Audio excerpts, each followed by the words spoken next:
If you are new here to Geekdom 101, make sure you subscribe and enable all notifications by hitting the bell, and also make sure your devices have notifications for YouTube turned on so you don't miss a single video when they drop. On this channel, we discuss all things Dragon Ball, movies, manga, and anime, and much more, and I thank you for 8 years of support. Now let's get to the video.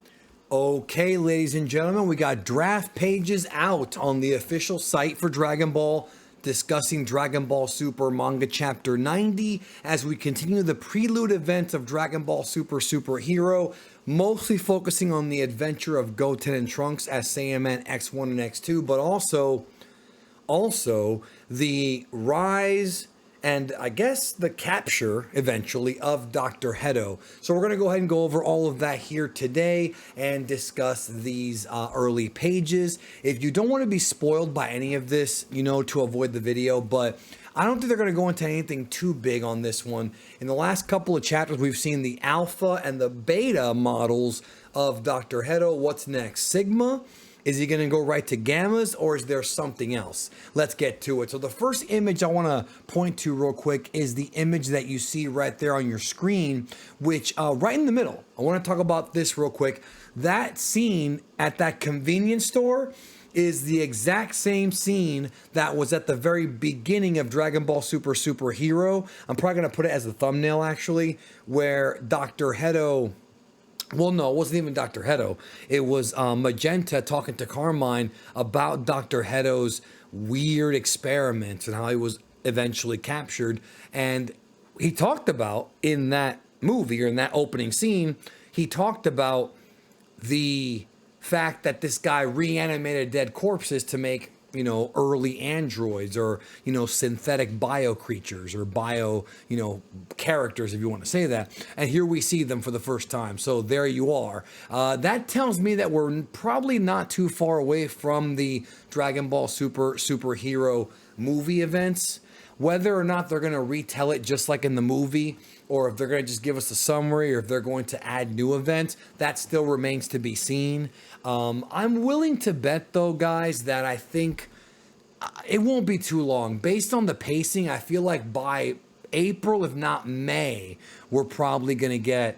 We're probably going to be there already. So Trunks has foiled two of Dr. Hedo's plans, and now we continue with the third. Of course, the big focus of this, which I'm going to zoom in on here, is naturally the stuff going on at the high school with Goten and Trunks. And of course, we have some more Cop Krillin scenes here. We know that Krillin is indeed involved in the movie, but based on how he behaved in the movie, the movie made it seem like he didn't know who Dr. Hedo was. So Toyotaro's gonna have to be real careful as far as making sure that they don't actually meet.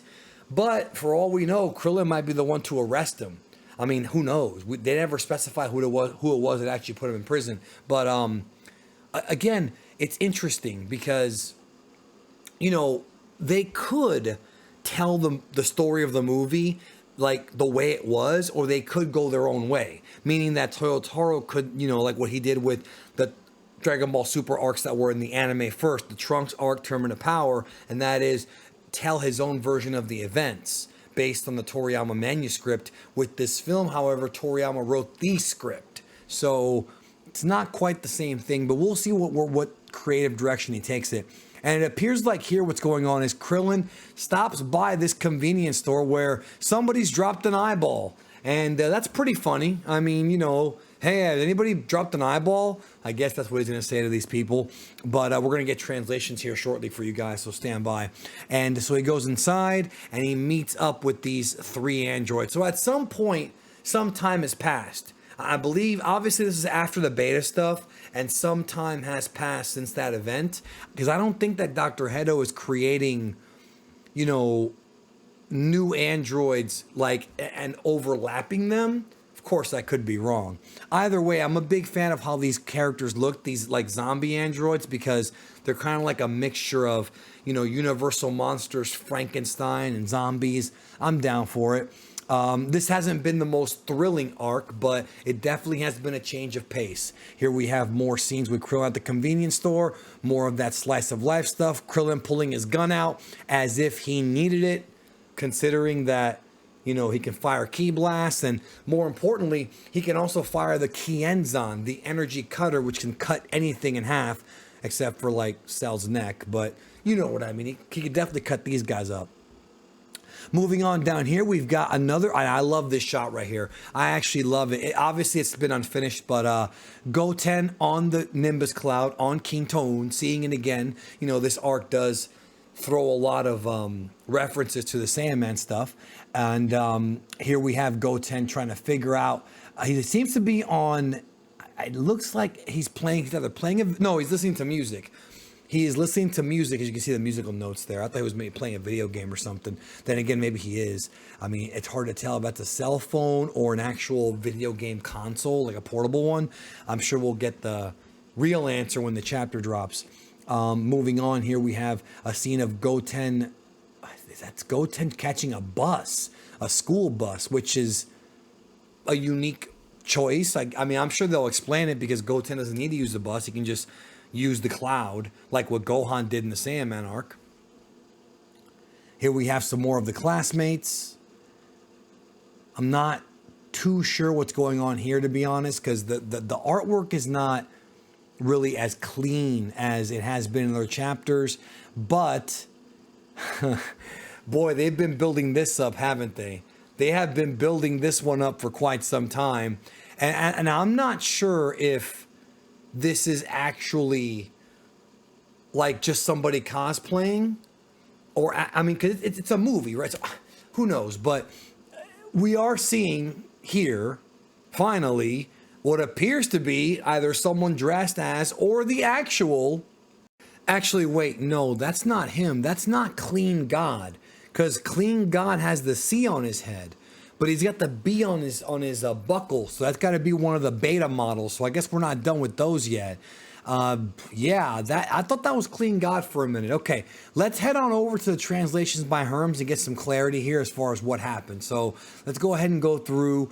Herms speaks the language much, much better than, well, any of us. Anyways, let's get to it here.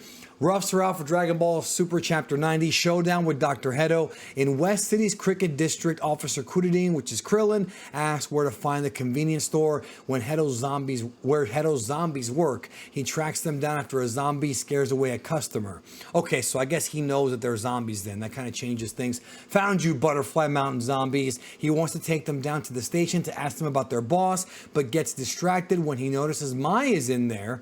He recognizes her as Pilaf's associate. Thankfully, he holds the zombies at gunpoint when they try to sneak away. So that was Mai in there. I thought that was somebody at the convenience store. I saw the face, but I guess that is Mai. So they're figuring out ways to, get the character in.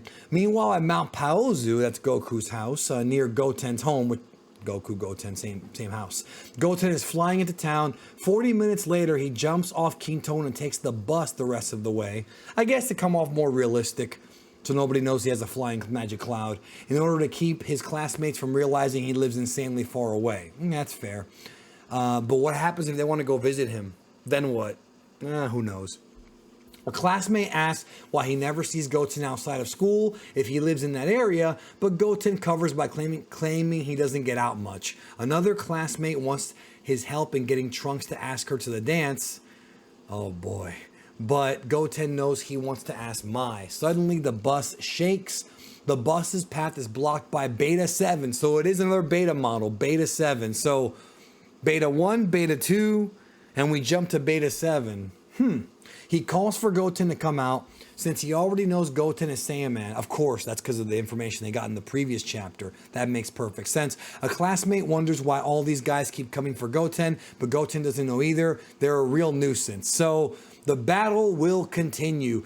The fact the chapter's called Showdown with Dr. Hedo, I'm really wondering if this is the episode where Dr. Hedo ends up getting in trouble. It really does seem like I said, man, I said March or April, and I'm just guessing. Right now we're in February, so we got a couple more months. I mean, for all we know, this prelude arc might only last 3 months. And if that's the case, then it is what it is. With that being said, thanks for watching. Take care. Chapter will be out in a week. Talk to you guys later this week.